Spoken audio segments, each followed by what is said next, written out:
আসসালামু আলাইকুম। বাংলা সংবাদে সবাইকে স্বাগত জানাচ্ছি। আমি চিন্তিয়া হক। শুরুতেই সংবাদ শিরোনাম।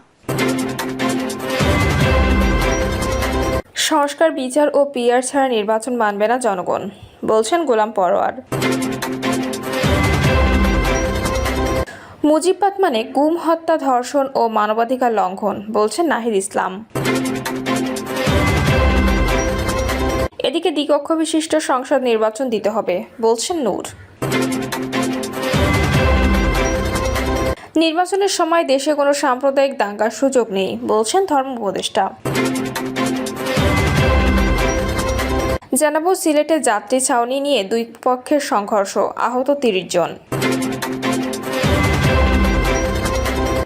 এবং সর্বশেষ জানাবো বাজারে ৮০ থেকে ১০০ টাকার নিচে কোনো সবজি নেই। শুনছিলেন সংবাদ শিরোনাম, এবারে বিস্তারিত। সংস্কার, বিচার ও পিআর ছাড়া নির্বাচন মানবে না জনগণ, বলছেন গোলাম পরোয়ার। বাংলাদেশ জামায়াতে ইসলামী সেক্রেটারি জেনারেল ও সাবেক সংসদ সদস্য মিয়া গোলাম পরোয়ার বলেছেন, রাষ্ট্র কাঠামো সংস্কার, হাজারো ছাত্র জনতার হত্যার বিচার এবং আনুপাতিক প্রতিনিধিত্ব পদ্ধতিতে নির্বাচন ছাড়া দেশের জনগণ আর কোনো নির্বাচন মেনে নেবে না। মিয়া গোলাম পরোয়ার বলেন, শেখ হাসিনার শাসনামল ছিল গুম, খুন, নির্যাতন ও বিরোধী মত দমনের এক দুঃসময়। এমনকি সামাজিক যোগাযোগ মাধ্যমেও মত প্রকাশের স্বাধীনতা ছিল না। তিনি আবরার ফাহাদের হত্যার উদাহরণ দিয়ে বলেন, শত শত বিরোধী দলের কর্মীকে হত্যা করা হয়েছে। আমিও 7 বছরের বেশি সময় বিনা অপরাধে কারাভোগ করেছি। ৩৪ জুলাইয়ের ছাত্র জনতার অভ্যুত্থানকে দ্বিতীয় স্বাধীনতা আখ্যা দিয়ে তিনি বলেন, এই স্বাধীনতা অর্থবহ করতে হলে স্বৈরাচারী শাসন কাঠামোর পরিবর্তন জরুরি। তবে সতর্ক থাকতে হবে যেন এক ফ্যাসিবাদ থেকে মুক্ত হয়ে আরেক ফ্যাসিবাদের হাতে দেশ না পড়ে। তিনি আরও বলেন, ৫ই আগস্ট ছাত্র জনতার বিপ্লবের মাধ্যমে ফ্যাসিবাদ বিতাড়িত হলেও ষড়যন্ত্র থেমে নেই। বিমান দুর্ঘটনার দিনে দেশ শোক পালন করেছিল। তখনই ছাত্র আন্দোলনের নামে হাসিনার লোকজন সচিবালয়ে বিশৃঙ্খলা সৃষ্টির চেষ্টা করেছে। মিয়া গোলাম পরোয়ার হুঁশিয়ারি দেন, ফের যদি স্বৈরাচার, সন্ত্রাস, চাঁদাবাজি ও দখলের রাজনীতি ফিরে আসে তবে গণতন্ত্র বিপন্ন হবে। তাই রাষ্ট্র কাঠামো সংস্কার করেই নির্বাচন দিতে হবে, তা না হলে 18 কোটি জনগণ সেই নির্বাচন গ্রহণ করবে না। মুজিববাদ মানে গুম, হত্যা, ধর্ষণ ও মানবাধিকার লঙ্ঘন, বলছেন নাহিদ ইসলাম। মুজিববাদকে ফ্যাসিবাদ ও বিভাজনের মতবাদ উল্লেখ করে জাতীয় নাগরিক পার্টি এনসিপির আহ্বায়ক মোহাম্মদ নাহিদ ইসলাম বলেছেন, মুজিববাদ একটি জীবন্ত বিপদ। এর মানে গুম, হত্যা, ধর্ষণ ও পরিকল্পিতভাবে মানবাধিকার লঙ্ঘন। জুলাই অভ্যুত্থানের অন্যতম সংগঠক নাহিদ বাংলাদেশের জনগণের শিরোনামে ইংরেজিতে দেওয়া পোস্টে বলেন, শেখ মুজিবুর রহমান জাতির পিতা নন। আমরা স্বাধীনতা অর্জনে তার ভূমিকা ও ত্যাগকে স্বীকার করি, কিন্তু একই সঙ্গে তার শাসনামলে ঘটে যাওয়া জাতীয় ট্র্যাজেডিও স্মরণ করি। তার নেতৃত্বে বাংলাদেশ ভারতের করদরাজ্যে পরিণত হয়েছিল। গণবিরোধী 1972 সালে সংবিধান চাপিয়ে দেওয়া হয়েছিল এবং লুটপাট, রাজনৈতিক হত্যাকাণ্ড ও একদলীয় বাকশাল স্বৈরতন্ত্রের ভিত্তি স্থাপন করা হয়েছিল। তিনি বলেন, আওয়ামী লীগের ফ্যাসিবাদী রাজনীতির মূলে রয়েছে মুজিব পূজা ও মুক্তিযুদ্ধ পূজা। এটি এমন এক রাজনৈতিক চর্চা যা জনগণকে দমন, দেশ লুটপাট এবং নাগরিকদের প্রথম ও দ্বিতীয় শ্রেণীতে বিভক্ত করার হাতিয়ার হিসেবে ব্যবহৃত হয়েছে। এটি ছিল গণতন্ত্রের ছদ্মবেশে আধুনিক জমিদারির একটি রূপ, অথচ মুক্তিযুদ্ধ ছিল সমগ্র জাতির সংগ্রাম। নাহিদ ইসলাম বলেন, দশকের পর দশক ধরে আওয়ামী লীগ বাংলাদেশকে তাদের বাপদাদার সম্পত্তি হিসেবে ব্যবহার করেছে, জবাবদিহিতা ছাড়াই শাসন করেছে। মুজিবের নাম ব্যবহার করে প্রতিটি দুর্নীতি ও দমনপীড়নের যৌক্তিকতা দাঁড় করিয়েছে তারা। স্বৈরাচার শেখ হাসিনার পতন ঘটানো জুলাই গণঅভ্যুত্থানের প্রসঙ্গ টেনে নাহিদ বলেন, 2024 সালে গণঅভ্যুত্থান এই জমিদারির শিকল ভেঙে দিয়েছে। আর কখনো কোনো ব্যক্তি, কোনো পরিবার বা কোনো মতবাদ নাগরিকদের অধিকার হরণ করতে পারবে না বা বাংলাদেশের উপর ফ্যাসিবাদ চাপিয়ে দিতে পারবে না। জাতির পিতা উপাধি ইতিহাস নয়, এটি একটি ফ্যাসিবাদী হাতিয়ার যা আওয়ামী লীগ ভিন্নমত দমন ও রাষ্ট্র দখলের জন্য তৈরি করেছে। বাংলাদেশ সমানভাবে সব নাগরিকের, কেউ এর প্রতিষ্ঠা বা আগামীর একক দখলদার হতে পারবে না। মুজিববাদ হলো শেখ মুজিব ও মুক্তিযুদ্ধের নামে ফ্যাসিবাদী মতবাদ। আমাদের সংগ্রাম কোনো ব্যক্তির বিরুদ্ধে নয়, বরং এই ফ্যাসিবাদী মতবাদের বিরুদ্ধে। নাহিদ ইসলাম আরও বলেন, মুজিববাদ হলো ফ্যাসিবাদ ও বিভাজনের মতবাদ। এর মানে গুম, হত্যা, ধর্ষণ ও পরিকল্পিতভাবে মানবাধিকার লঙ্ঘন। এর মানে দেশের সম্পদ লুটপাট, বিদেশে পাচার। এর মানে ইসলাম বিদ্বেষ, সাম্প্রদায়িকতা, সংখ্যালঘুদের জমি দখল। এর মানে জাতীয় সার্বভৌমত্ব বিদেশি শক্তির হাতে তুলে দেওয়া। 16 বছর ধরে মুজিবকে রাজনৈতিকভাবে বাঁচিয়ে রাখা হয়েছিল একটি অস্ত্র হিসেবে, আর তার মূর্তির আড়ালে অপহরণ, হত্যা, লুটপাট ও গণহত্যা বিস্তৃত পরিসরে চলছিল।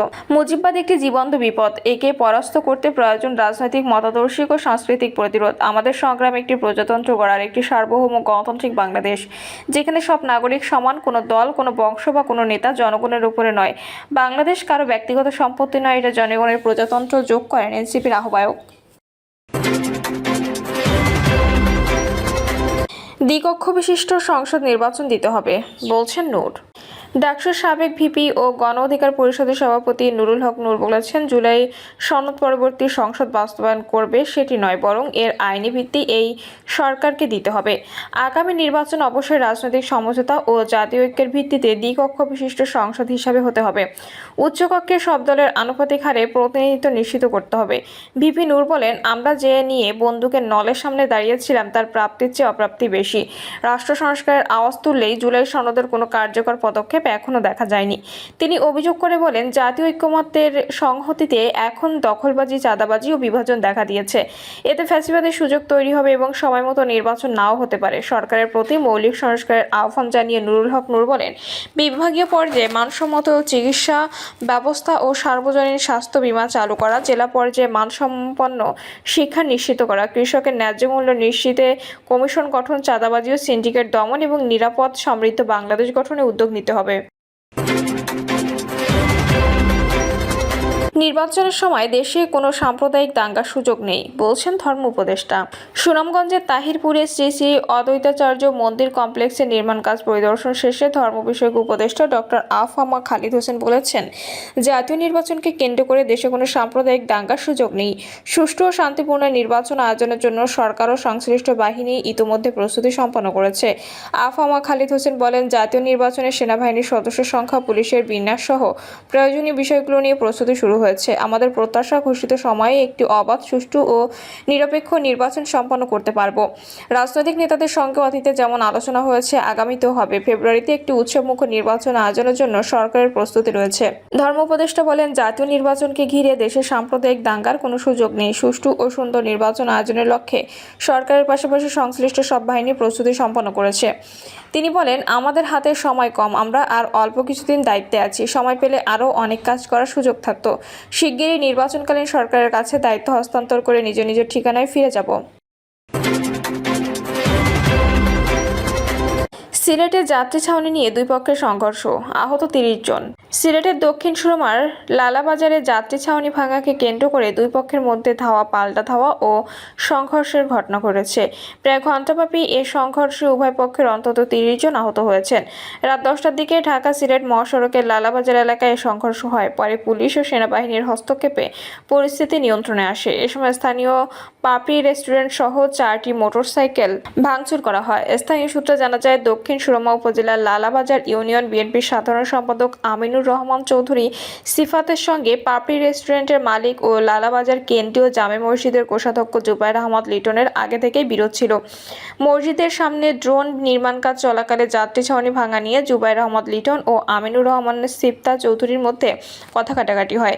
এক পর্যায়ে উভয় পক্ষের মধ্যে ধাওয়া পাল্টা ধাওয়া সংঘর্ষের রূপ নেয়। সংঘর্ষে জুবায়ের আহমেদের পক্ষের আহতদের মধ্যে রয়েছেন তিনি নিজে, ছোট ভাই মিন্টু, সোয়েব রাসেল ও রেস্টুরেন্টের 2 নারী কর্মচারী সহ অনেকে।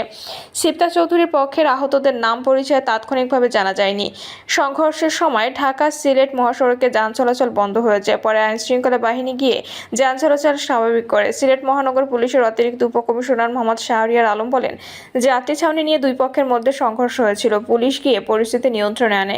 বর্তমানে যান চলাচল স্বাভাবিক রয়েছে। বাজারে 80 থেকে 100 টাকার নিচে কোনো সবজি নেই। কয়েকদিন ধরে সব ধরনের সবজির দাম লাগামহীনভাবে বাড়ছে, যার প্রভাব আজও বাজারে দেখা গেছে।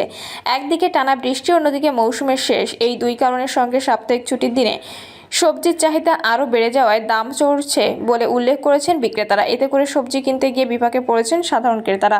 আজকে বাজারে প্রতি কেজি পেঁপে 35 টাকায়, কচুরলতি প্রতি কেজি 80 টাকা, বরবটি প্রতি কেজি 100 টাকা, ঝিঙা প্রতি কেজি 80 টাকা, পটল প্রতি কেজি 90 টাকা, ধুন্দুল প্রতি কেজি 80 টাকা, টমেটো প্রতি কেজি 180 টাকা, মিষ্টি কুমড়া প্রতি কেজি 60 টাকা, মূলা প্রতি কেজি 80 টাকা, করলা প্রতি কেজি 100 টাকায় বিক্রি হচ্ছে। এছাড়া প্রতি কেজি ঢেঁড়স বিক্রি হচ্ছে 90 টাকায়, প্রতি কেজি শসা 100 টাকায়, বেগুন প্রতি কেজি 100 টাকা, কাঁচামরিচ প্রতি কেজি 280 টাকা, কচু প্রতি কেজি 60 টাকা এবং গাজর প্রতি কেজি 160 টাকায় বিক্রি হচ্ছে।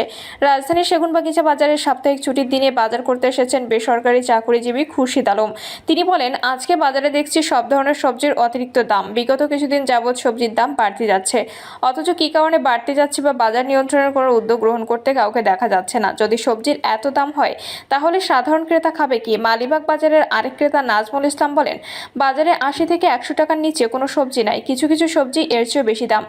এত দাম যদি সবজির হয় তাহলে আমরা কিনবো কিভাবে? বিক্রেতারা কারণ হিসেবে বলছেন, থেমে থেমে বৃষ্টি আর বেশিরভাগ সবজির মৌসুম শেষ, কিন্তু আমরা ক্রেতা হিসেবে দেখতে পাচ্ছি বিগত 1 মাসেরও বেশি সময় ধরে সবজির দাম অতিরিক্ত বেশি যাচ্ছে।